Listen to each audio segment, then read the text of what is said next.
Thanks for being there. The Chief of Army Staff, Lieutenant General Olufemi Oluyede, has assured that enemies of Nigeria will soon feel the effects of new strategies being adopted by the military. He was speaking through Major General Henry Wesley during a firepower demonstration in Bauchi and emphasized the government's heavy investment in equipment and weapons to combat insurgency and terrorism. Oluyede explained that the demonstration was the highlight of the 2025 Combat Arms Training Week, where new techniques and procedures were showcased. He noted that these upgrades would soon lead to visible changes in military operations, with improved strategies being put into action by soldiers and junior commanders across all levels. Major General Obinna Ajunwa also highlighted the importance of week-long event, noting it provided a platform to discuss issues affecting combat operations in the Army. He praised both active and retired officers for their participation and commitment to enhancing the Army's readiness and strength. Our guest this morning is Mr. Augustine Egar, a security and cyber risk expert. Good morning and welcome to the program, Mr. Egar. Good morning, Yango. It's my pleasure joining you. Thank you for coming. Well, the Army is promising us that there will be visible signs that we will now begin to see because of the equipment that they have bought, because they were doing trainings and all that. I do not know if informing us of new strategies and new equipment and all that is also a security strategy. Let's begin from there, because our security agencies like to make big news out of what their strategies are, out of what they are going to do and where they are going to attack and all that. So I don't know if that's also a security strategy, just like the siren will be blasting when they are going to catch thieves. So let me know, let me understand. Yes, I think it's a war strategy. But it's a war strategy where you try, because what they are fighting the unknown enemy. And I think if you watch the scene in Russia and Ukraine, you see them talk about all of those weapon things. It's a war strategy, actually. But also, I think they want to rebuild the confidence of the public or the citizens who are scared already that the military are not doing anything. You know, it's more of a public relations thing where they try to create understanding between the people and what they are doing. Normally, if there's no such an event, the citizens will never know what they are doing. So, you know, it's a military operation. Citizens don't know, except it's always a need to know concept within themselves. So with this, it offered the opportunity to tell the citizens what they're actually doing. They are not sleeping. And then this is how far we have gone. But in another way, they did not relate the kind of weapons that they have. Of course, they don't relate the kind of weapons they have. But I think it's also a clue for the criminals that the saboteurs that hide within the military formations to start investigating what kind of weapons they have. I also see it as a very, it is also something they have to treat carefully, because those weapons, when they also fall into the hands of the enemies, I wonder how they're going to deal with that. So to me, it's fine, but another way, I also feel that they should be more covered about their exposing such kind of information.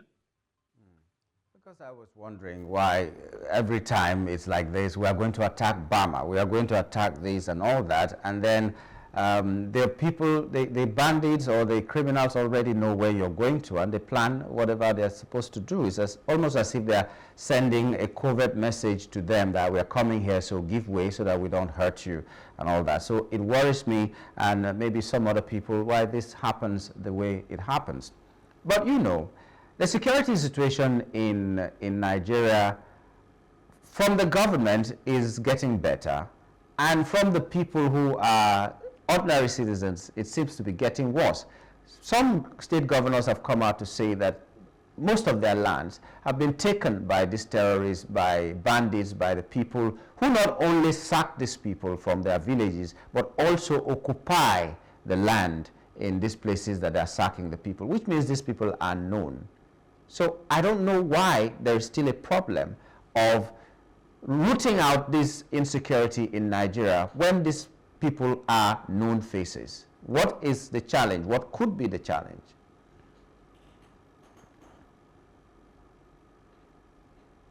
I think this, the governors too have a part to play. It's not about the federal government only. And it's like, it's a step-by-step approach by these these criminal elements or these bandits.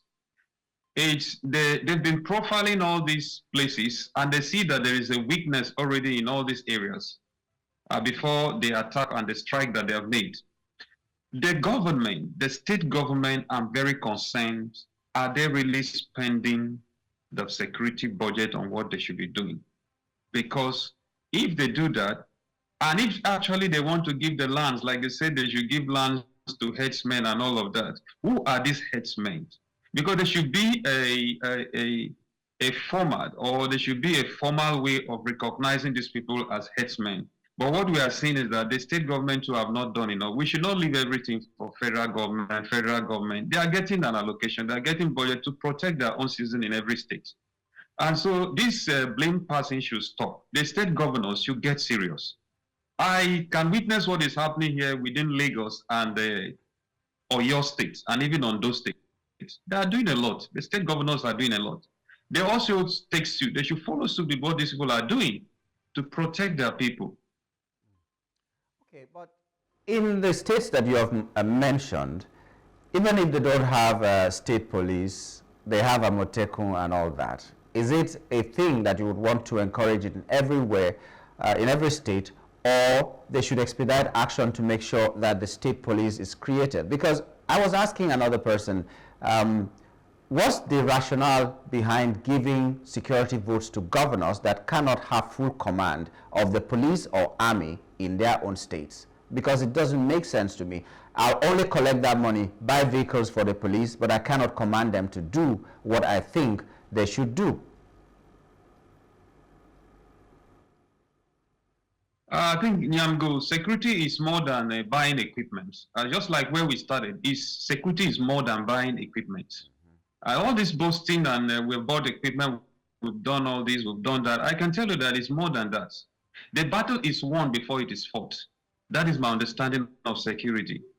Because they will buy vehicles and give to them, but there are other things some kind of strategies that the governors can put in place to checkmate some of these areas. Like if you check some states where like the tropical zones there where they have forests and all that, they have forest guards. For instance, a place like Cross River State that have a lot of forests, they have forest guards. It is not out of place to have an official private security staffed by the government, checking out some kind of areas for them, and then working hand in hand with government security forces. What I see actually is that we cannot have the civil defense in some of our bushes, in some of our forests. They don't have enough manpower. Police cannot be in some of those places, those hideouts where the criminals are taking over. But I'm sure that in those areas, they have the community people living there. Why not create this system where that these communities can actually checkmate them, train them, and put them under some guidance so that they don't act outside the law? And when they see that, they report to the Central Police Command. Take, for instance, in the US, they have the sheriff. From the lowest to the highest of the federal government, they have the sheriff working at the local level. And then they continually report security until an action is taken from the head. But now we can't rely on police. How many numbers do they have? So every state government must think within themselves and begin to form some of these, like we have this private security, train them, let the government police train them, let the military train them how they need to operate. And so they will keep our forests, they will keep our local government, they will keep our local communities safer. So if they see strange things, they know how to report it rather than taking laws into their hands like what we saw in those states. So it is important they allow the state government to begin to take this decision so that, like what happened in Edo State, if it continues like that, the other people will feel that it is a war thing, and then it will result to a lot of violence. So let this be done. State police, we cannot overemphasize it that we need it, but we can see some politicking that they don't want it. If they don't want it, then the state government should look inward and start with the private policing. That is the private security that will report to the government direct. Yeah, but this is not only a problem of the federal government not wanting state police, because some governors also have come out to say, if we get state police, some people will abuse it and misuse it and all that. And it was a surprise to a lot of us. So, which means the people who are kicking against it, the opposition, may not necessarily be the federal government alone. But when a state governor creates a system like you're talking about, how much power will these people have? Because we have some states that have vigilantes, and we have some states that citizens themselves are the ones that report. For instance, what happened in Benue State, we saw how, or we got eyewitnesses who gave us account of how the reporting was done so many hours to the time before this act was carried out. But nothing was done. Maybe because the people who were supposed to come do the right thing were too far, or somebody somewhere was just delaying and not carrying his duties seriously. So what powers will they have? Will they have powers to give first aid, as it were, in quote and unquote, to the situation before reporting? Or will they still just be reporting just like citizens are reporting now and actions are not being taken? Because you've given the example, the reason that police and civil defense and all those people may not even have the manpower to do what they need to do. So how much power will this system created by the government have? Will they hold arms? Will they be able to arrest somebody? Will they be able to shoot if the situation warrants it and all that? How much power do you think they can have?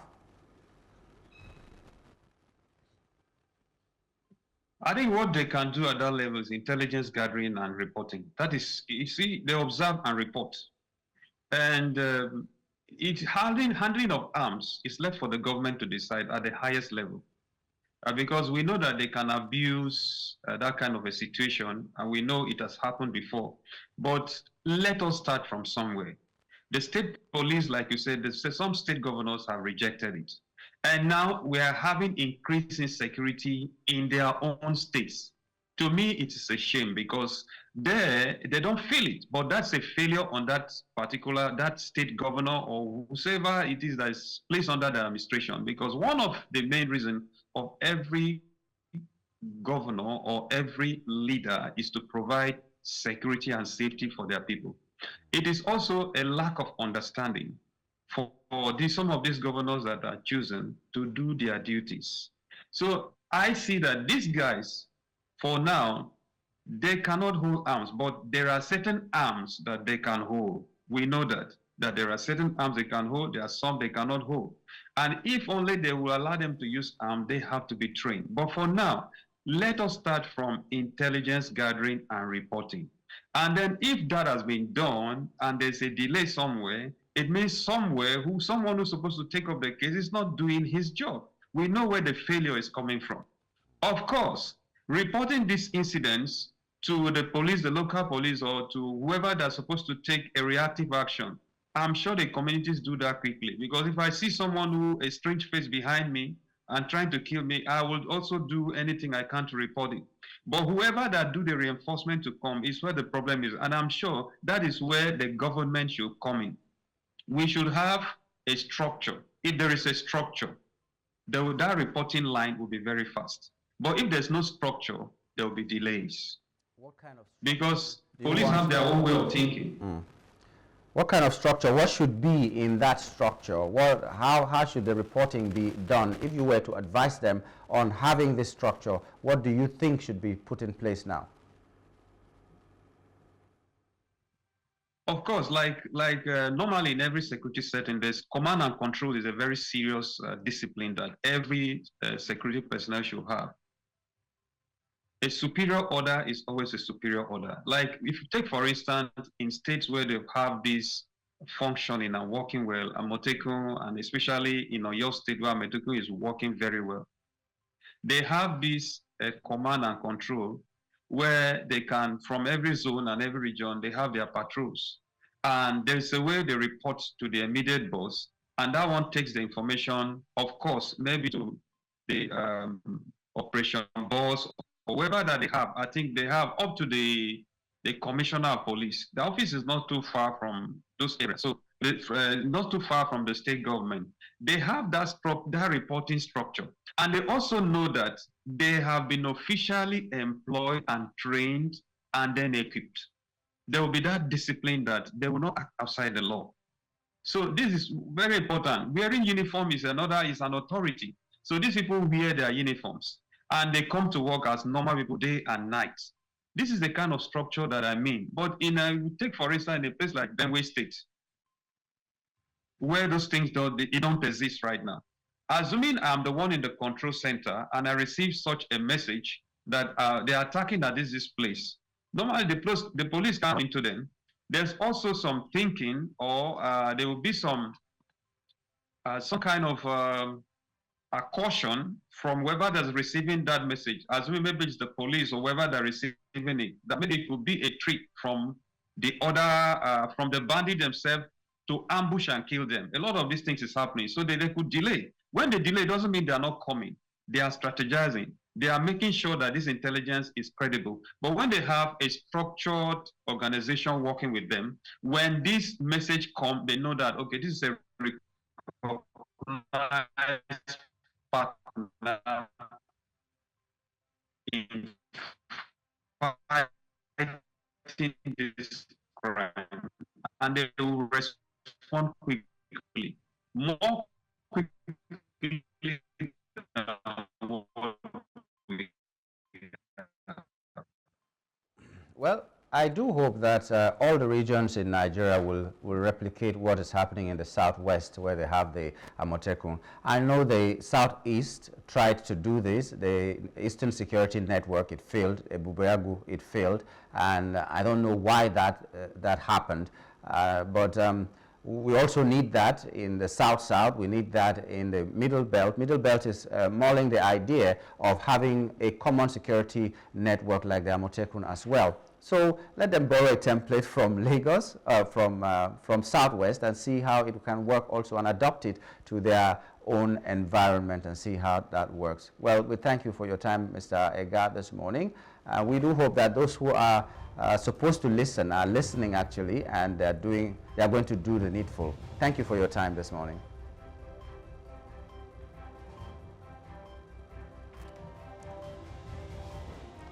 We've been talking to Mr. Augustine Egar, a security and cyber risk expert. We were talking about security in Nigeria, how the army has said that they have acquired so many new things that will help them fight insurgency and other criminalities. And we're hoping that Nigeria will be safer with these latest acquisition from the army, or by the army. Well, this is where we wrap it up on the show this morning. We'd like to say again, happy Workers' Day to all workers, whether you're working in an establishment or you're working for yourself, whether you're a farmer or you're a civil servant or even a politician, especially the ones that are sincere and accountable to the people that sent them there. We say happy Workers' Day to you. May it be well with us. And as I said, this is where we wrap it up. Let's do it again tomorrow, same time. Until then, my name is Nyamgul Agaji.